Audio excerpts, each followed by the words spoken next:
Nggak. Halo, selamat pagi untuk anak-anak kelas 11 MIPA. Kita akan belajar tentang gelombang berjalan seperti penjelasan Pak Fred minggu lalu. Berdasarkan amplitudonya, gelombang dibagi atas dua. Ada gelombang berjalan dan gelombang stasioner. Gelombang berjalan itu adalah gelombang yang amplitudonya tetap. Jadi ketika dia merambat gitu, gelombangnya merambat, amplitudonya di setiap waktu, setiap detik itu sama dan dianggap tetap. Jadi hanya energi yang berlambat, yang merambat. Misalnya ada partikel yang diletakkan di titik F ini seperti ini, ada partikel yang gabus misalnya. Ya. Di setiap detik pertama, kedua, ketiga yang amplitudonya itu selalu sama ya. Anak-anak mungkin tahu minggu lalu penjelasan Pak Fred ini yang disebut dengan amplitudo. Ya. Simpangan terjauh ini amplitudo. Ya. Itu disebut simpangan terjauh. Bagian-bagian gelombang kita sudah pelajari pada topik sebelumnya. Nah, sekarang pada gelombang berjalan apa sih yang akan kita pelajari? Yang kita pelajari yang pertama adalah nanti kita mengenal ada namanya titik simpul dan perut. Jadi di sini yang disebut simpul ya, ini simpul pertama. Boleh pakai titik C ini disebut juga dengan simpul pertama. Jadi ini boleh pakai tulis S1. Titik E ini disebut simpul kedua. Ini penjelasan Pak Fred minggu lalu juga sudah. Dan titik G ini disebut dengan simpul ketiga. Ya. Tetapi yang B ini disebut perut. Yang perut ya, perut. Ini disebut dengan perut gelombang atau perut satu. Boleh titik B, Pak Fred bisa tulis P1. Ya. Titik D boleh Pak Fred tulis P2, ya, perut kedua. Titik F boleh Pak Fred tulis P3. Titik H boleh Pak Fred tulis P4.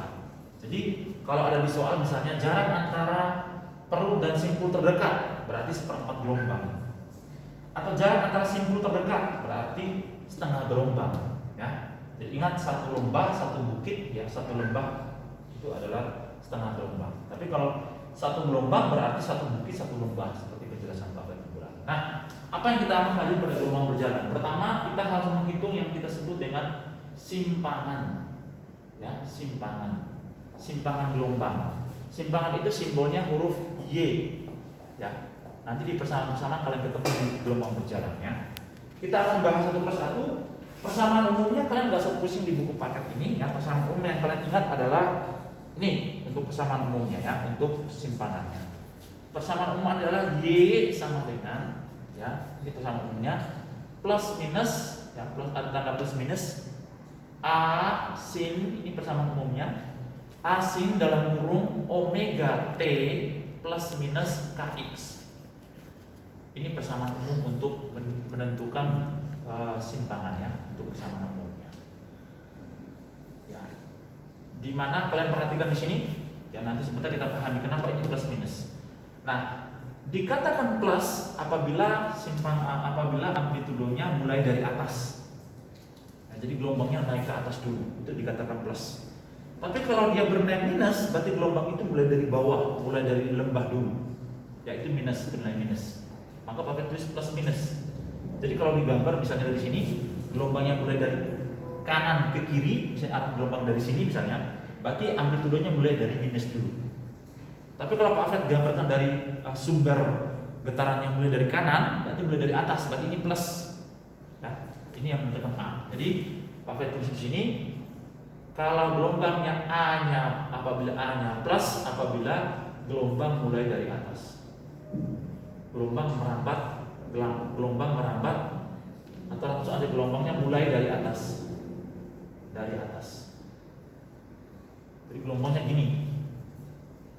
Tapi kalau di soal atau di persamaan A-nya minus atau bernilai minus, itu apabila gelombangnya mulai dari bawah. Gelombang mulai dari bawah. Atau mulai dari perut gelombang dulu.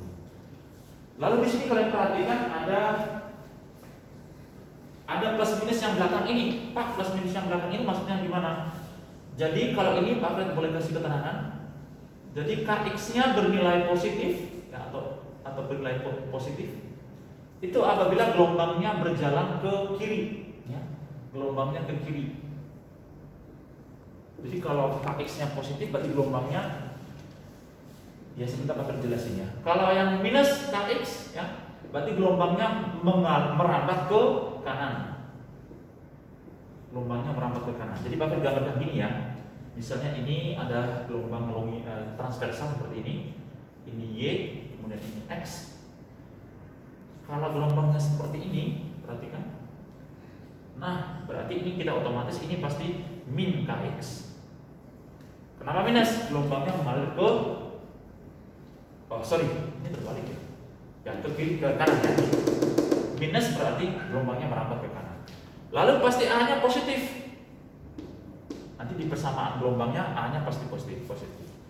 Tapi kalau ini pasti A positif ya, karena mulai dari min titik 0 pasti A-nya ini A pasti positif. Ya. Bagaimana kalau sebaliknya, Pak Fred, gelombangnya dari kiri ke kanan? Contoh, Pak Fred gambarkan gelombang seperti ini. Ini Y, kemudian di sini X-nya, itu sebaliknya. Gelombangnya mulai dari bawah, contoh. Nah, seperti ini. Kalau gelombang mulai dari bawah, kita udah tahu berarti gimana? Plus atau minus Kx-nya? Pasti plus Kx. Kenapa plus? Karena gelombangnya merambat dari kanan ke kiri atau merambat ke kiri. Kalau minus, gelombangnya pasti merambat ke kanan. Begitupun kalau seperti ini mulai dari bawah, berarti amplitudonya bernilai negatif. Oke, itu pemahaman umum dulu tentang simpangan. Oke, jadi anak-anak kita sudah tahu ya, ini kenapa kapan bernilai positif dan kapan bernilai negatif. Sekarang contoh soal, misalnya ada persamaan gelombang seperti ini, ya persamaan gelombangnya. Persamaan gelombangnya seperti ini. Kita tulis dulu persamaan gelombangnya. Misalnya Y sama dengan 0,02, ada persamaan gelombang seperti itu. Y sama dengan 0,02, ya. Sin, ya ada persamaan gelombang seperti itu. Sin 10 pi, kemudian dalam kurung 2T kurang X per 20. Ini contohnya. Nah, kalau dapat soal seperti ini, kita harus pahami dulu dari tandanya dulu. Kalau seperti ini, berarti Pak Fred bisa gambarkan gelombangnya mulai dari mana? Ini positif atau negatif? Positif. Berarti Pak Fred kalau gambarkan gambarkan grafiknya, ya simpangan terhadap X, Y terhadap X seperti ini. Berarti Pak Fred harus mulai dari atas. Nah, kita lihat dulu tandanya ini minus atau plus? Minus. Kalau minus berarti gelombangnya berjalan ke kanan. Berarti gambar gelombang nantinya seperti ini. Nantinya seperti ini. Ini contoh saja. Ya. Nah, sebelum kita mengerjakan soal ini soalnya ya, ini persamaannya. Kemarin kita sudah belajar di beberapa besaran dasar dalam gelombang. Kita sudah pahami ada amplitudo, periode. Nah, gelombang berjalan kita juga memahami apa saja besaran-besaran pokok dalam gelombang berjalan. Ya, Pak Fred beri batas dulu di sini. Apa saja besaran-besaran yang kita pelajari dalam gelombang berjalannya? Besaran-besaran, ya, besaran-besaran dalam gelombang berjalan. Gelombang berjalan. Jadi Pak Fred tuliskan ulang ya persamaan umum gelombang yang di sana. Ya. Persamaan umum tadi simpangan yang pertama tadi kita mengenal simpangan ya. Simpangan tadi sudah ya. Simpangan adalah ya ini Y, jarak maksimum ya gelombang ketika merambat ke atas ataupun ke bawah. Jadi tadi Pak Fred tulis ulang simpangan itu Y sama dengan ya lihat di sana plus minus A sin ya dalam kurung omega T plus minus Kx. Nah, di dalam persamaan umum ini sebenarnya mengandung beberapa besaran yang kita ketahui di sini. Ya. Apa ada keterangan dari rumus ini? Y ini adalah simpangan, ya, simpangan gelombang. Paham baik-baik. Itu keterangan dulu. Simpangan itu satuannya boleh sentimeter, boleh dalam meter. Ya. Jadi di sini boleh dalam meter. Saran Pak Freddy kesatuan SI saja ya. Boleh dalam meter saja. Ya. Kemudian di sini ada besaran A. A itu apa? Amplitudo. Amplitudo itu simpangan terjauh. Satunya juga sama, meter kita ubah ke meter. Kemudian di sini ada omega. Ya, omega ini apa? Omega ini kalau di graf melingkar kita sudah belajar di kelas 10 ya. Boleh kecepatan sudut atau dikenal di simpangan ini dikenal dengan istilah frekuensi sudut. Frekuensi sudut. Satuannya adalah radian per sekon. Ya, radian per sekon. Lalu di sini ada Kx. Ini ada omega, ada K, ada A. K ini apa? Ini istilah baru, K kecil ya. K ini adalah bilangan gelombang, ya, bilangan gelombang, bilangan gelombang, ya, bilangan gelombang. Nah, kita ingin kenal satu persatu dulu, ya.